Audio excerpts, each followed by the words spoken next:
been a long time coming, but finally we got those numbers yesterday, the rebased GDP showing that Nigeria's economy grew 3.13% in the first quarter of 2025. Now let's look at some of those details a bit more.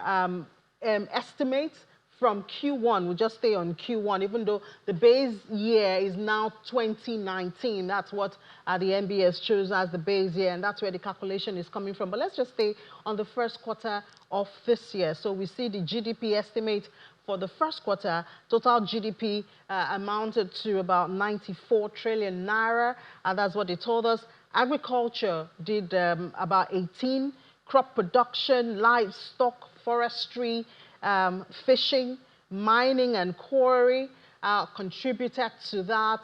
Those are the ones you're seeing right there, the major ones. And we had there in that report where Sarah, my colleague, who covered the event, noted that the Statistician General said services, and we can see there, if the total is 94 trillion, about 94 trillion, and we see services contributing 57.9 trillion, almost 58 trillion. So I guess eyes on services now, which seems to be a good and a new development. Countries like the UK, they live on services. You know, so when we talk about diversifying the economy, I guess, are we moving closer to that? We could ask that question. Well, thank God that we do have economists joining us in the house to help us unpack some of this. But before I bring in, so the key observation there says services dominated the GDP contribution. We already said 57.5, followed by agriculture. We see the agriculture 23.33%. Industries then follows 19.18%. Real GDP growth slowed, however, compared to same time last year, which was at 3.38. We see it's 3.1 now. Non-oil sectors, however, grew faster than oil sectors. We saw that non-oil sector grew by 3.19%, while oil grew at 1.87%. So let's unpack this now with the Chief Executive Officer of Financial Derivatives Company, Mr. Bismarck Rouhani. Mr. Rouhani, good to have you on the program on a day like this, because I know you help us understand a whole lot of things beyond the numbers. So finally, we got the numbers, and we see services leading. Is this new for us? No, good morning. Thank you for having me. And this is a major development as far as economics is concerned in Nigeria. Rebasing using 2019 as the base year compared to the past actually reflects, it's a better and a more current reflection of what the economic situation is today. Like the Statistician General said, it changes consumer preferences, investor preferences, and manufacturing preferences. Now, what does this mean? It means that today, let's talk about it in dollar terms. It's better rather than talk about naira, because when you compare economies, you compare economies with a unit of account which is comparable to other countries. Today, Nigeria's economy, roughly speaking, approximately $250 billion. It used to be about $187 billion. So there's been a jump of about 31%. Nigeria is now the 40th largest, that is number 40 in the global ranking of economies. Nigeria is the fourth largest economy in Africa. The largest economy in Africa being South Africa, $400 billion. Egypt, $389 billion. Algeria, $263, and Nigeria is about $250 billion. Tells you something. One, the most important thing here is that the income per head in Nigeria, you have to compare with sub-Saharan Africa, I would leave the North African countries away from there. Nigeria's income per head is about $1,000 per head. That is, if you take it averagely. While in South Africa, it's $5,709 per head. It means that we are lagging. If you look at market capitalization of our exchange, it's about $54 billion, right? And you will see that South Africa's market cap is about $1.16 trillion. Unemployment, whichever measure you want to use, in South Africa is about 32%. In Nigeria, it is said to be 4.84%, depending on how you define unemployment. our fiscal deficit per head, as a percent of GDP is about 3.47%, while in South Africa is about 4.7%. One important variable, where you come back to talk about services and non-services and agriculture and industry in a minute. One important variable is that you cannot grow an economy of this size without power. The power generated per head in Nigeria is 180 kilowatts per head. Maybe you can light 1 or 2 bulbs with that. In South Africa, power output per head is about 3,000 kilowatts per head. So you can imagine what that tells you a lot. So you got to do something about power. Now, one thing you must bear in mind is that the president has said repeatedly his aspiration is to make this economy become a $1 trillion economy by the year 2030. Okay?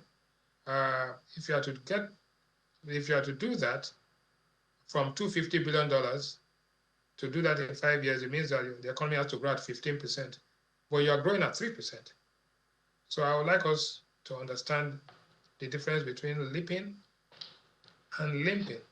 What I said last time on your program, which was misquoted, was that the economy will be limping its way into recovery, not leaping. Leaping means quantum leap.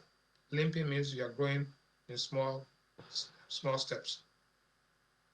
Growth. So we need growth in the power sector. We need growth in refining capacity and everything that the Dangote Group is doing midstream, upstream, downstream, and agricultural sector. But what is important to note is that the service sector that you're talking about, which is growing, does not employ that many people.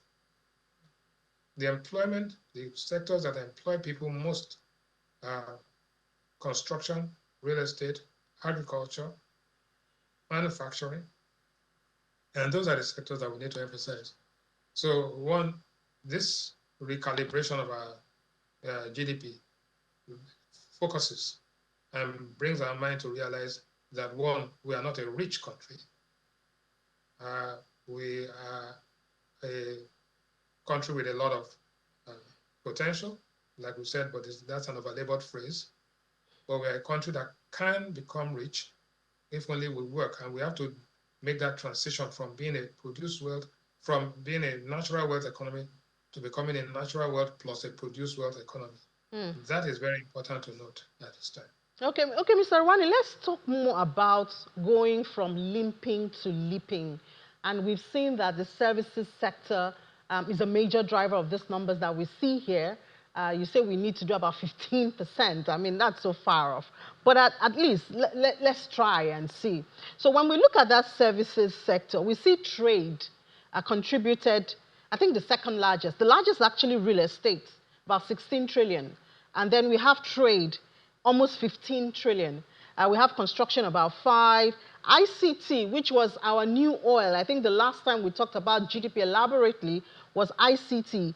Now, ICT is added about 7 trillion. So if we want to move from this limping to leaping, I guess these are the sectors we should be looking at. But from what perspective? From the private sector, from policy, from funding? How do we move from limping to leaping? No, it's not a binary choice. It is, you have to do it, you have to complement one another. You need the services, you need the ICT, because those are things that drive productivity, makes markets more efficient, and it reduces the amount of exploitation of people by price gouging, right? But you see, the ICT sector is also power dependent.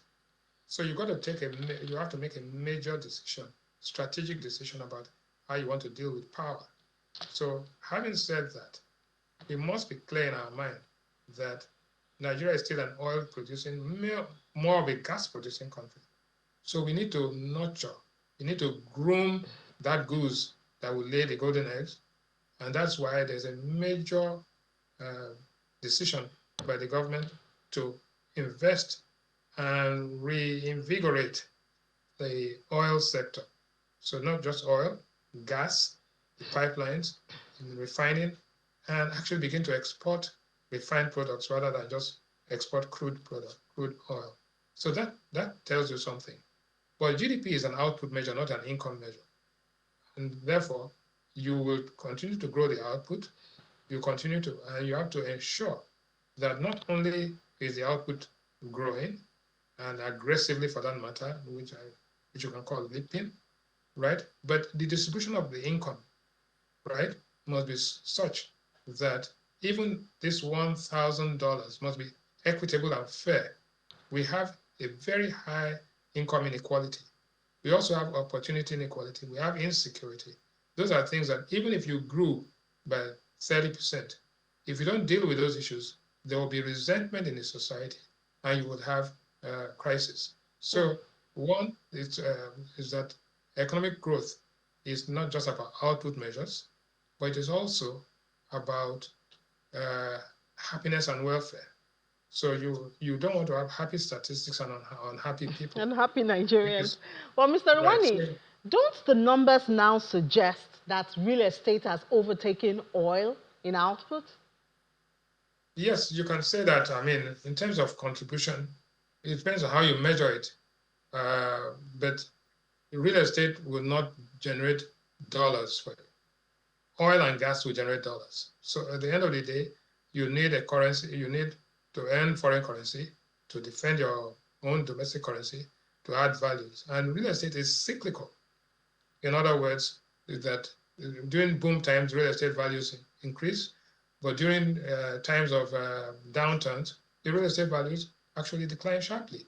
So it is one of those sectors, because of the housing deficit you have and all of that, that can drive growth, but it's not the only sector. It's necessary to have a real estate sector that is booming, but it's not sufficient. You need a combination of all of these factors, the ones that employ people, the ones that house people, the ones that generate logistics and better roads, better ports. So it's a whole cocktail of things that you require to achieve for people. Standard of living has improved. What is happening today is that the standard of living of Nigerians today is much worse than it was maybe 15 years ago. So you foundation for growth, but you now have to ensure that that growth is sustainable, it's inclusive, and also that the dividends of this growth is distributed in such a way that no particular section of the country, no group in the country, no area in the country, no region in the country is left behind. That's the important thing. But do the data tell us that our journey into diversifying the economy has started? Yes, it tells you that that started. First and foremost, we were in 2010, there was nothing like ICT. There was very limited contribution. Now it's been growing faster than any other sector. Financial services is growing. Creative art and entertainment is growing. Also, agriculture is growing in the sense that you now have aquaculture, you have crop production, you have primary produce, and you have other things. So it's a combination of factors. But one thing that I must point out is that the exchange rate liberalization and alignment of the currency to its fair value has helped to make the economy more resilient. In other words, people are now investing in those sectors for import substitution, not because it was forced on us, because it has become lucrative to invest in the domestic medical investment, domestic education, because it's just too expensive to go out and do it. And that has enhanced and produced a lot of things. One other factor that you have not mentioned and we have not discussed is the contribution of the informal sector. The informal sector is now supposedly at about 42% of total GDP. So we are capturing activities, because GDP is an estimate of output. And you have three ways of measuring GDP. You have the output approach, you have the expenditure approach, and you have the income approach. When you take all of this together, you must bear in mind that if the GDP is growing and money supply is not growing that rapidly, then you begin to see inflation begin to taper. And so when you look at inflation in Nigeria, some people think it's because there's too much money. No, that is part of it. But it's because there's too little output. And that is the most important thing. So how is output going to be growing? And where is it going to be coming from? So all of these things point to the fact that there's an economy that is gradually, slowly, and limping out of its doldrums, and you'll begin to see this as we go along in the price levels. And luckily, the MPC is meeting today, and I'm sure the 11 wise men will come up with some decisions. They'll come up with a wise decision. Yes. Thank you Like so I much. said, we never know. It's never over until the fat lady sings. Until it's over, until we hear the announcement. But thank you so much, Yeah. Chief Executive Officer of Financial Derivatives Company, Mr. Bismarck Rouhani. Certainly, we kind of dissect all of the GDP sectors and numbers today. We'll certainly stay on it. But thank you so much for sharing your views with us this morning. Thank you for having me.